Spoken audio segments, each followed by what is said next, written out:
नमस्कार विद्यार्थी मित्र हो, जसे की आपणास ठाऊक आहे 2020-21 या वर्षापासून महाराष्ट्र राज्य माध्यमिक व उच्च माध्यमिक शिक्षण मंडळ द्वारा नवीन अभ्यासक्रमाची सुरुवात झालेली आहे आणि या नवीन अभ्यासक्रमात नवीन मूल्यमापन पद्धतीनुसार तुमच्या बोर्डाच्या पेपरमध्ये महत्त्वाचे जे प्रश्न असतील ते एक तर MCQs आणि दुसरा काय असेल very short answer type question.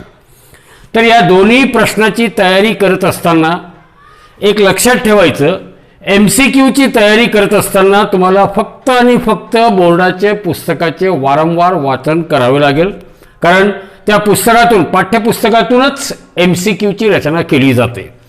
दुसरं very short answer type question, या बाबतीत मुलांमध्ये संभ्रम असतो। तरी मी आपणास सांगू इच्छितो की बोर्डाला very short answer type question यामध्ये त्या दिलेल्या 1 मार्काच्या प्रश्नाच्या उत्तरासाठी किमान एक शब्द काही वेळेस किंवा फार झालं तर एका वाक्यामध्येच तुम्हाला या VSA ची उत्तरे लिहायची आहे।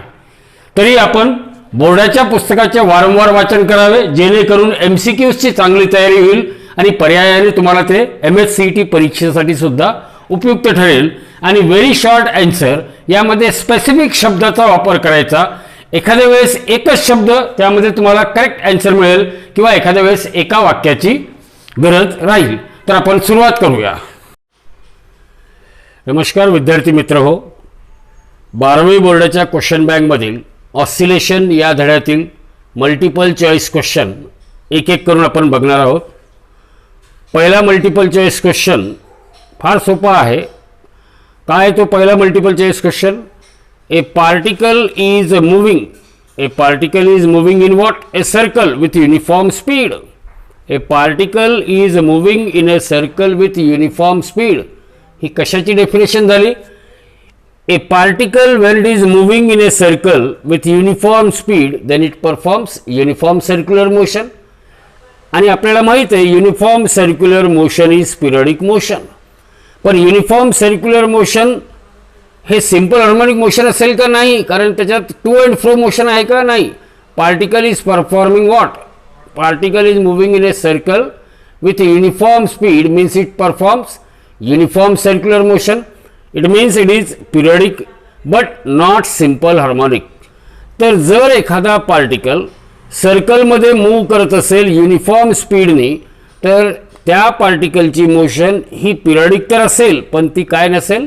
सिंपल हार्मोनिक नसेल।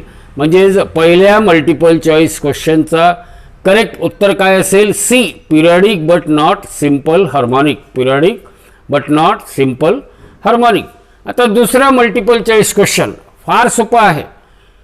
काय दुसरा मल्टिपल चॉईस क्वेश्चन? तो असा की a particle is performing what? Simple harmonic motion with amplitude A and angular velocity omega. With amplitude A and angular velocity what? Omega. आता विचारलं काय? The ratio of maximum velocity to maximum acceleration. Ratio of maximum velocity to maximum acceleration. तर तुम्हाला maximum वेलॉसिटीचा formula माहिती आहे, V max equal to A omega.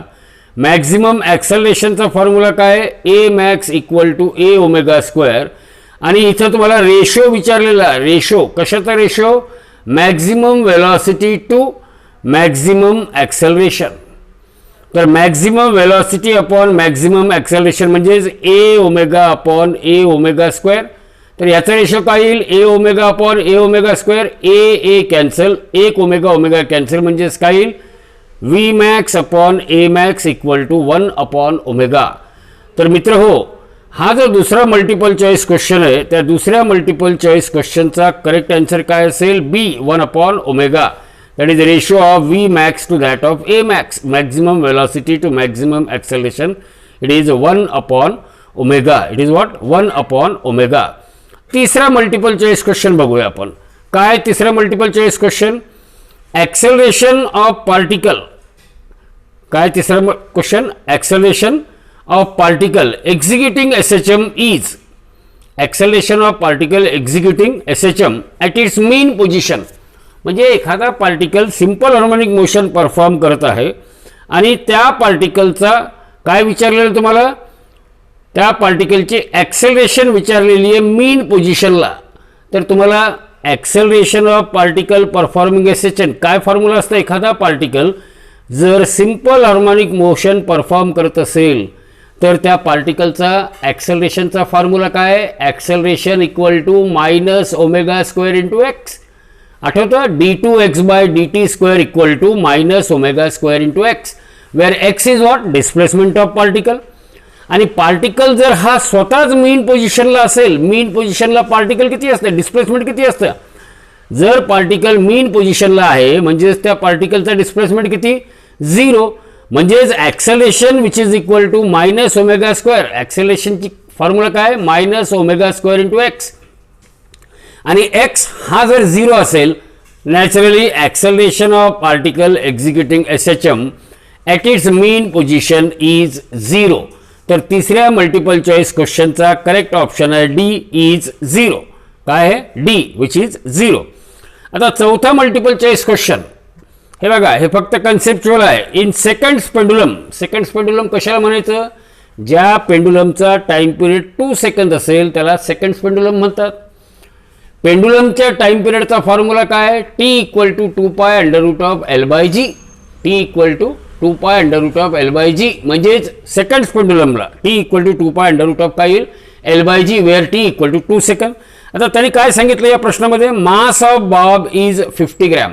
एक seconds pendulum घेतला, त्या सेकंड्स पेंडुलममधल्या बॉबचा मास किती, 50 ग्रॅम. त्याचं असं म्हणणं होतं की जर मी त्या पेंडुलमचा बॉब बदलला आणि 100 ग्रॅम मास असलेला बॉब जर त्याला लावला तर त्या सेकंड्स पेंडुलमचा टाइम पिरियड काय होईल, then its time period will be. एक लक्षात ठेवा मित्र हो, time period of pendulum may be seconds pendulum, may be simple pendulum. Time period of pendulum T equal to 2π√L/g. तर या फॉर्म्युल्यामध्ये कुठेही टाइम पिरियड हा त्या पेंडुलमच्या बॉबच्या मासवर अवलंबून नसतो. Time period of pendulum is independent of mass. तर बॉबचा मास किती जरी असला तरी टाइम पिरियडमध्ये काही बदल होईल का, नाही. टाइम पिरियडमध्ये बदल केव्हा होईल, ज्यावेळेस आपण त्या लेंथ ऑफ पेंडुलम बदलू किंवा acceleration due to gravity change होत असेल तर. पण इथं फक्त बॉब बदललं आहे आपण, त्या बॉबचा मास अगोदर 50 ग्रॅम होता, नंतर 100 ग्रॅम. आणि टाइम पिरियड हा, टाइम पिरियड ऑफ पेंडुलम हा कशावर डिपेंड करत नाही, time period of pendulum does not depends on mass of a bob. म्हणजेच time period of seconds pendulum it remains unchange, that is 2 second. It remains what, unchange, that is 2 second. आता पाचवा प्रश्न बघूया. काय पाचवा प्रश्न, the maximum speed, what is that fifth question, the maximum speed of a particle, maximum speed of a particle executing SHM is 10 meter per second. maximum speed चा formula आपण बघितला काय, maximum speed Vmax equal to a omega, आणि किती दिलेलं आहे ते, a omega equal to 10. परत प्रश्नामध्ये दिलेलं आहे की maximum acceleration is 31.4 metre per second square. Maximum ॲक्सेलरेशनचा फॉर्म्युला काय, a max equal to A omega square, आणि त्याची किंमत किती दिलेली 31.4 मीटर पर सेकंड स्क्वेअर. आणि विचारलं काय, टाइम पिरियड. इकडे लक्ष द्या, V max equal to A omega, A max equal to A omega square, V max equal to A omega, A max equal to A omega square.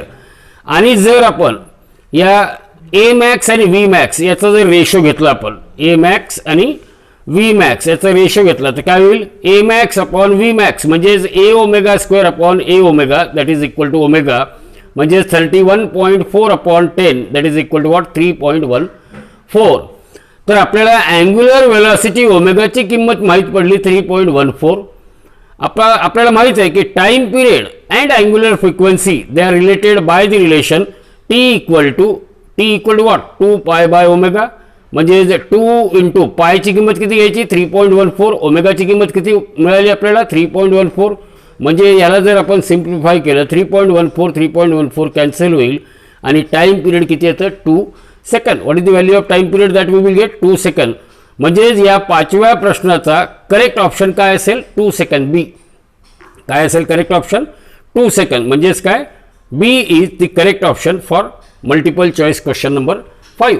आता 6वा प्रश्न बघा, फार सोपा आहे 6वा प्रश्न. काय दिलेलं आहे 6व्या प्रश्नामध्ये?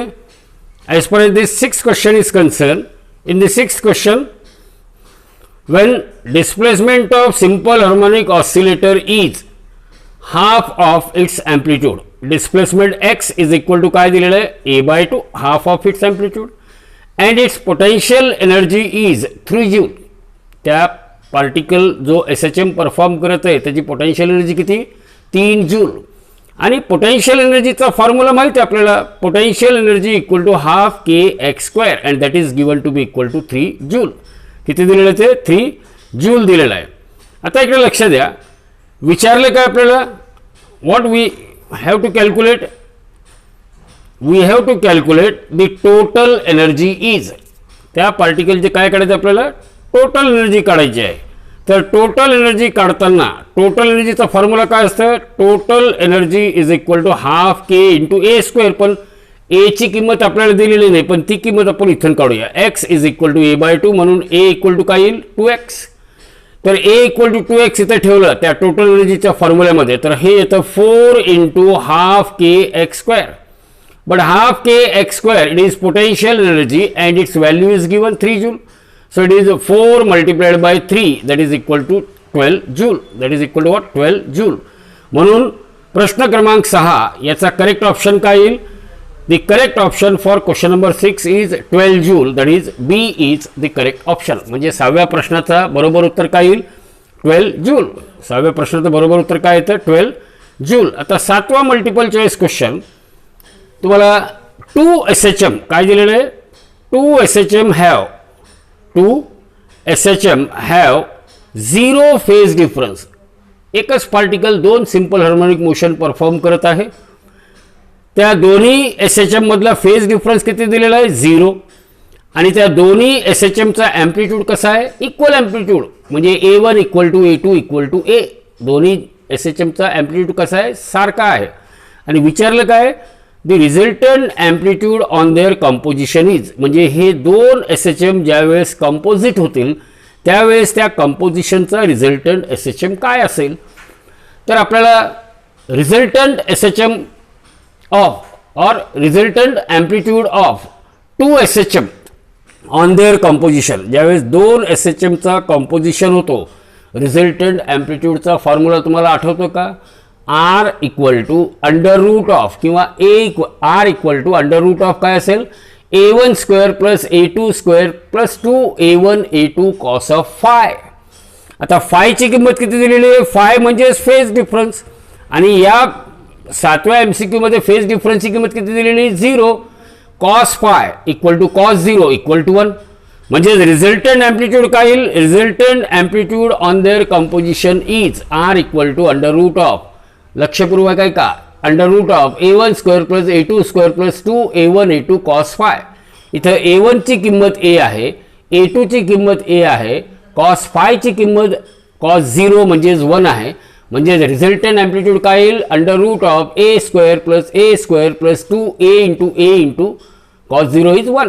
म्हणजेच काय येईल? अंडर रूट ऑफ, आता A square plus A square 2A square plus 2A into A 2A square. म्हणजेच काय येईल? Under root of 4A square. याचाच अर्थ इथं आर इक्वल टू काय यायला पाहिजे? R equal to 2A under root of 4A square. म्हणजेच under root of 4A square म्हणजेच बाहेर येऊन काय येईल? 2A.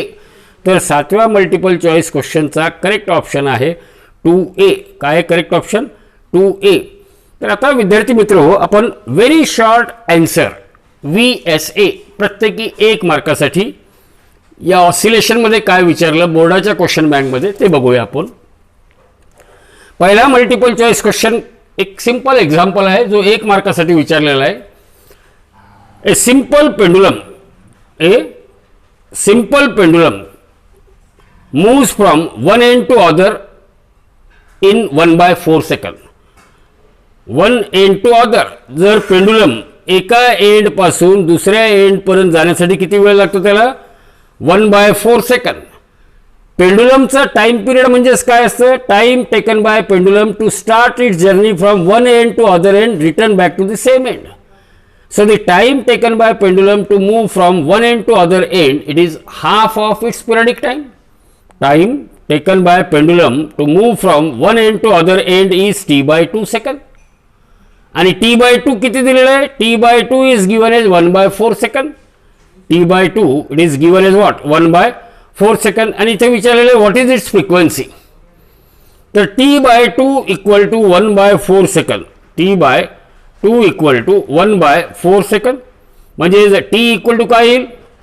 Half second. हा 2 इकडे घेतला 2 by 4 म्हणजे t equal to किती? 1 by 2 सेकंड. आता frequency is reciprocal of time period. n is equal to 1 by t. n is equal to what? 1 by t म्हणजे 1 upon 1 by 2 म्हणजे 2 हर्ट्ज. तर पहिल्या व्हेरी शॉर्ट आन्सर क्वेश्चन याचा correct option काय येईल? Frequency. Correct उत्तर काय येईल? Frequency equal to 2 hertz. Frequency equal to what? 2 hertz. दुसरा मल्टिपल चॉईस, दुसरा व्हेरी शॉर्ट आन्सर क्वेश्चन. पुन्हा हा एक एक्झाम्पल आहे. लक्षात ठेवा ऑसिलेशन या धड्यामध्ये छोटे प्रश्न हे जास्त करून एक्झाम्पलच असतील. व्हेरी शॉर्ट आन्सरमध्ये प्रॉब्लेम्स येण्याची शक्यता जास्त असते. तर आता दुसरा व्हेरी शॉर्ट आन्सर बघा. A particle execute SHM of 2 centimetre. Particle execute SHM of 2 centimetre. त्यानंतर at the extreme position the force is 4 newton. At the extreme position म्हणजे when particle is performing simple harmonic motion it has one mean position and two extreme position. आणि काय सांगितलं त्याने? at the extreme position force is 4 Newton. What is the force at a point midway between mean and extreme position? आता एक सांगतो की जर पार्टिकलचा हा मीन एक हे particle is performing SHM. Here this is the mean position and these are the extreme position. काय दिलेलं आहे की एका एक्स्ट्रीम पोझिशनला फोर्स किती आहे? 4 न्यूटन आहे. What is the force? काय विचारलं त्याने? What is the force at a point midway between mean and extreme position. Mean आणि एक्स्ट्रीम पोझिशनच्या मध्ये. मीन अँड एक्स्ट्रीम पोझिशनच्या मध्ये. जसे here A particle execute SHM of 2 centimetre म्हणजे मीन पोझिशन टू एक्स्ट्रीम पोझिशन हा distance किती? 2. म्हणजे इथे जे विचारलेलं आहे what is the force at a point midway between mean and extreme position म्हणजे हा अंतर किती असेल? 1. किंवा इथूनचा हा अंतर किती असेल? 1 असेल. We know that when particle is performing, जेव्हा पार्टिकल काय परफॉर्म करतो? When particle is performing simple harmonic motion or when particle is performing SHM, then the force acting on a particle, force acting on a particle F is equal to kx. Actually F is equal to minus kx. Force and displacement they are oppositely directed. So F2 upon F1 is equal to x2 upon x1. F2 upon F1 is equal to what? x2 upon x1. Here we can say F2 is the force at extreme position, F1 is the force at what? F2 is the force at this point P and F1 is the force at extreme position Q. So F2 upon F1 is equal to x2 upon x1.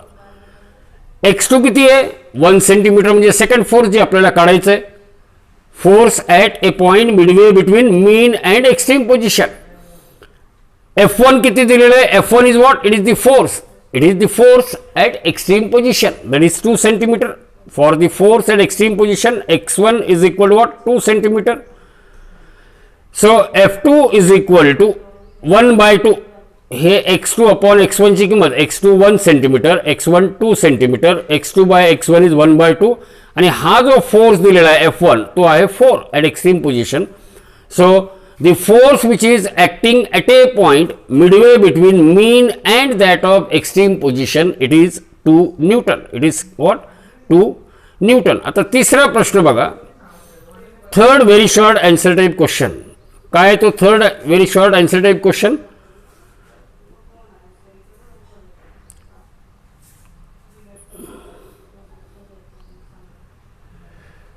So the third question is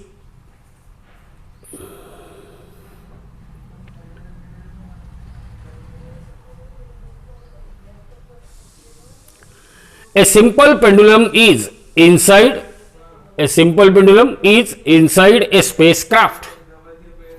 What will be its periodic time? A simple pendulum is inside a spacecraft. What will be its periodic time? तुम्हाला माहित आहे what is time period of simple pendulum? Time period of simple pendulum is what is time period of simple pendulum? Time period of simple pendulum is t equal to 2 pi under root of L/g. But inside the spacecraft, ज्यावेळेस तो pendulum एखाद्या स्पेसक्राफ्टमध्ये आहे, then acceleration due to gravity काय असेल तिथं? 0. स्पेसक्राफ्टमध्ये acceleration due to relative acceleration due to gravity is what? 0. We know that astronaut feels weightless. Astronaut feels what? Weightless. So the time period of simple pendulum in a spacecraft t must be equal to 2 pi under root of L divided by g. g च्या जागेवर काय लिहिणार आपण? 0. म्हणजे time period of simple pendulum किती येईल? t equal to what? Infinity. Time period of simple pendulum t is equal to infinity. So the time period of simple pendulum inside the spacecraft is 0. चौथा प्रश्न एक definition आहे. What is the amplitude of simple harmonic motion? What is amplitude of SHM? तर amplitude of SHM याची definition काय? The maximum displacement of particle performing SHM. Maximum displacement of particle performing SHM from its mean position is called amplitude of SHM. काय लक्षात ठेवायचं आहे? Maximum displacement. काय लक्षात ठेवायचं? Maximum displacement of particle performing SHM from its mean position is called amplitude of SHM. आता दुसरा एक आणखीन 5व्या नंबरचा सोपा प्रश्न आहे. What is seconds pendulum? Seconds pendulum कशाला म्हणायचं? A simple pendulum whose period is 2 second. असा सिंपल पेंडुलम ज्याचा टाइम पिरियड किती आहे? 2 सेकंद आहे, त्यालाच काय म्हणायचं? Seconds pendulum. A simple pendulum whose time period is 2 seconds is called seconds pendulum. A simple pendulum whose period is 2 seconds is called seconds pendulum. 6वा प्रश्न आहे की state the formula for frequency of SHM in terms of force constant. In terms of what? Force constant. तर frequency of SHM is given by formula काय हे तुमच्या लक्षात? n is equal to 1/2 pi under root of k divided by m. Frequency of SHM is given by what? N is equal to 1/2 pi under root of k divided by m. आणि 7वा प्रश्न आहे what does the phase of π/2 indicates in linear SHM? म्हणजे एखादा particle जर linear simple harmonic motion perform करत आहे आणि त्याचा फेज दिलेला आहे π/2, तर याचा अर्थ काय होतो किंवा हा काय इंडिकेट करतो? In linear SHM phase π/2 indicates that the particle is at positive extreme position during the first oscillation. म्हणजे जर एखादा पार्टिकल लिनियर SHM परफॉर्म करत असेल आणि तो जर मीन पोझिशन पासून त्याची जर्नी स्टार्ट करत असेल आणि असं दिलेलं आहे की त्याचा फेज π/2 आहे, म्हणजेच तो पार्टिकल पॉझिटिव्ह एक्स्ट्रीम पोझिशनला त्याची पोझिशन असेल. आणि जर फेज पाय दिला तर तो मीन पोझिशनला असेल, फेज 3π/2 दिला तर तो निगेटिव्ह एक्स्ट्रीम पोझिशनला असेल आणि फेज 2π दिला तो परत त्याच्या मीन पोझिशनला असेल. धन्यवाद.